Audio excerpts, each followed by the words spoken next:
కానీ మీరు కూర్చొని పాత పద్ధతిలోనే మళ్ళీ మేము ఇష్టారాజ్యాంగంగా చెడతామంటే నేను విసిగిపోయానబ్బా. ఒక జీవితం అలాంటిది, ఒక ఆశయం కోసం నా ప్రాణం పోతే నాకు ఓకే, కానీ పోయే ముందు చాలా మంది తాట తీసేస్తాను చెప్తాను, గుర్తుపెట్టుకోండి.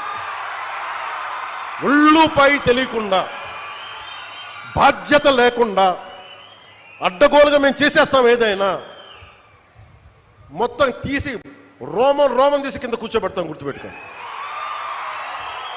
మిమ్మల్ని మీ చేత చప్పట్లు కొట్టించుకోవడానికో అరుపులుగా నేను చెప్పట్లేదు, ఇది వేదంతో చెప్తున్నాను. ఇది వేదనతో, బాధతో.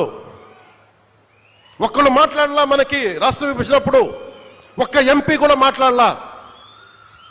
రాష్ట్ర విభజన జరిగితే మాకు వచ్చే నష్టం ఏంటి మాట్లాడలా. జరగకూడదు వెళ్ళారు. ఒక్కడెళ్ళి కూర్చొని ఎంపీల్లో మాకు ఈ నష్టం వస్తుంది మాట్లాడడానికి భయం, కొడతారో లేదు వ్యాపారాలు పోతాయేమోనని.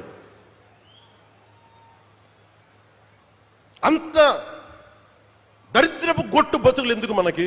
ధైర్యం లేని సమాజం ఎందుకు? ధైర్యం లేని నాయకులు ఎందుకు?